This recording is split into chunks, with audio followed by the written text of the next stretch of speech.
C'est bon. Tu faisais un peu de leg extension durant le... J'ai vu, ouais, en fait j'ai des petits spasmes. En fait tu vois, j'aime bien voir la définition de mon muscle ici. C'est plutôt pas mal. Voilà.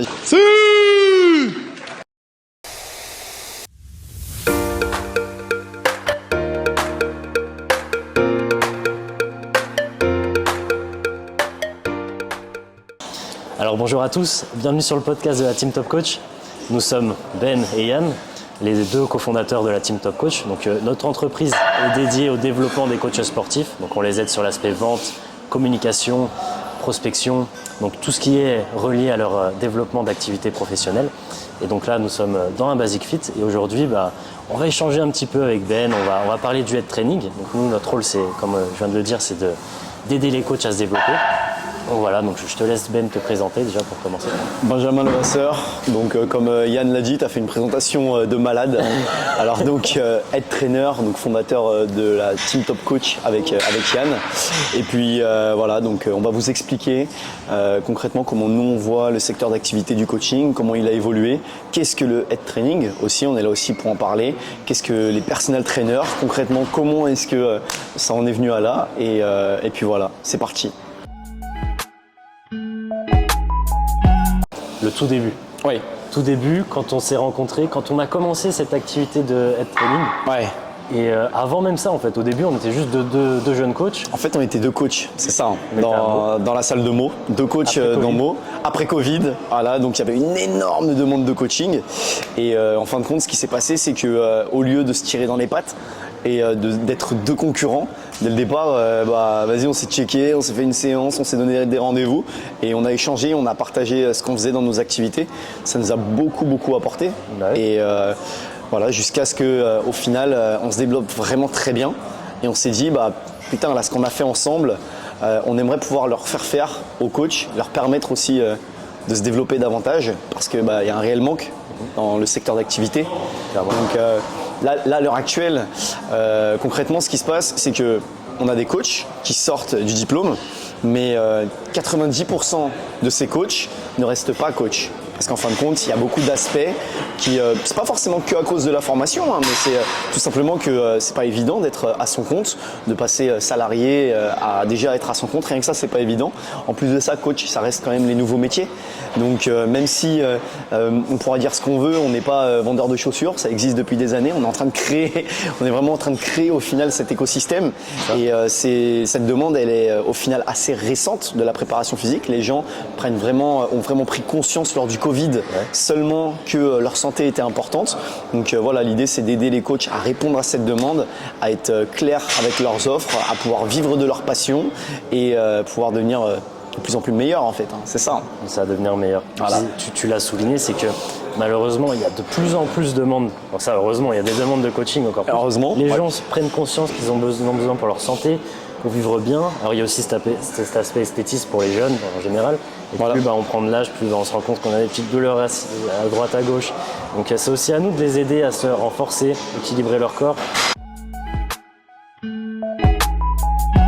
Mais alors pourquoi les coachs n'arrivent pas à se développer? Pourquoi sur une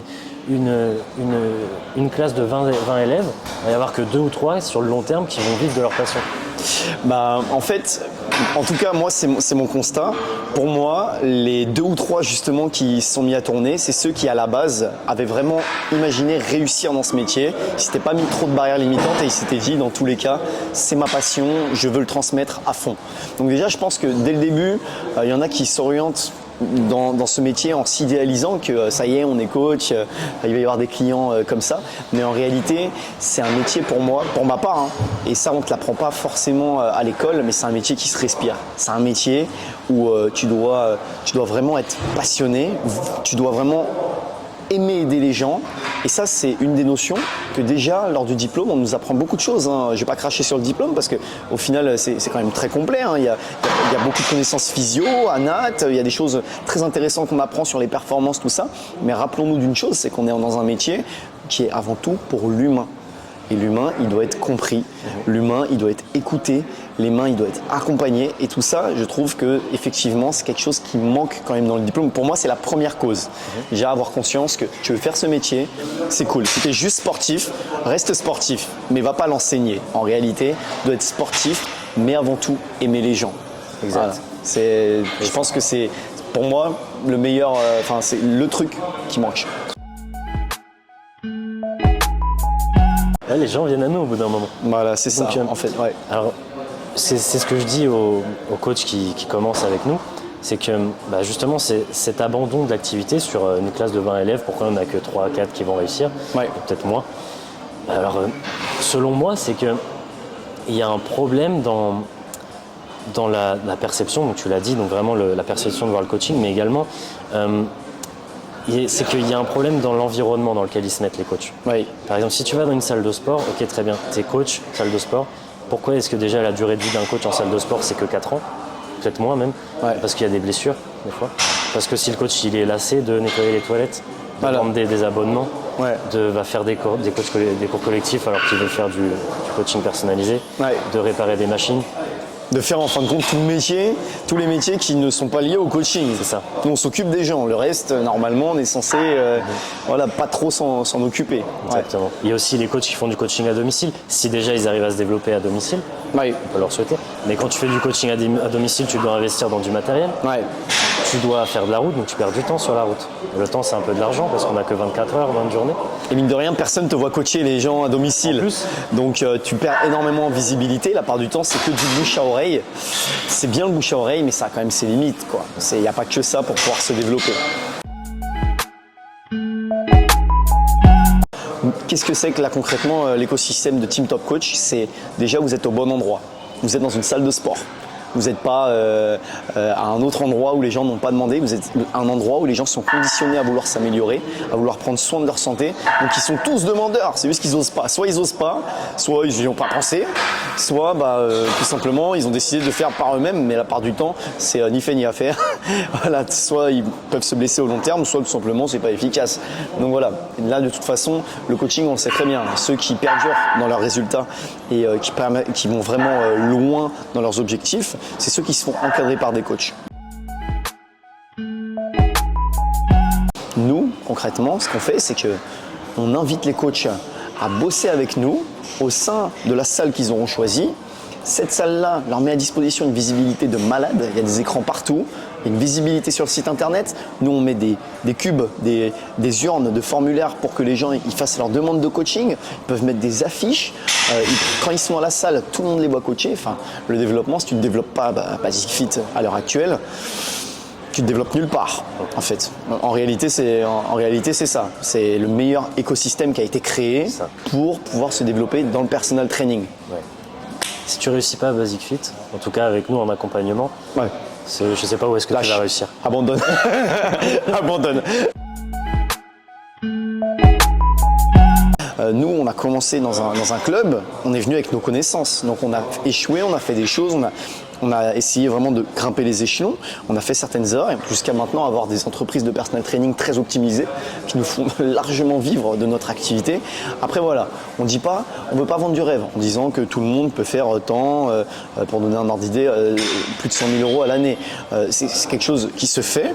L'idée n'est pas de vendre ça, mais déjà de pouvoir vous dire oui, vous pouvez vivre de votre passion, oui, vous pouvez le faire en étant au final avec des collègues et pas juste de la concurrence. Et effectivement, vous avez un réel soutien quand vous venez dans la team et quand vous choisissez d'être dans un club.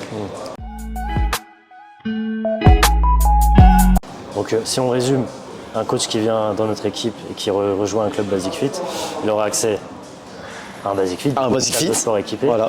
un vivier de clients, Un vivier de clients, oui. une présence illimitée durant toute l'ouverture, il peut venir quand il veut, une liberté dans ses choix. Exactement, une liberté financière aussi, parce que ça après c'est en fonction du développement de chacun, hein, mais oui, on peut vraiment dans le coaching faire du sale. On peut vraiment se Financièrement, développer. il a un client, il touche 100% de ce que lui verse le client. Là, on va pas lui prendre un pourcentage, ni rien. Il n'y a pas de matière première. Donc il a 10 clients qui lui versent, allez, il gagne 5 000 € imaginons, par mois, Ouais. bah, il a les 5 000 €. Après il voit ça avec l'URSSAF. Ouais, voilà. Et encore, on n'a pas de TVA. On a la chance, si on connaît certains articles de loi, on peut quand même avoir certains avantages que la France nous donne. C'est quand même un paradis fiscal par rapport à ce métier, il faut le dire. T'as pas de matière première, tu es de la matière grise, tu vends de la connaissance. Les possibilités elles sont infimes. pour moi, coach sportif à l'heure actuelle, pour quelqu'un qui aime les gens et qui est sportif, c'est le plus gros cheat code de notre époque. Pour moi, il n'y a pas mieux. On est dans la bonne période. On est vraiment dans la bonne période. On verra combien de temps ça dure, mais tant qu'il y aura des McDo, il y aura des coachés. C'est ça. Là, c'est la maladie du siècle. Un peu. La maladie du siècle. Le mal de dos, le surpoids. Tout ce que nous pouvons aider à diminuer, à faire disparaître. Ouais, c'est ça. Yes. Allez, à la prochaine. Merci Yann. Ciao.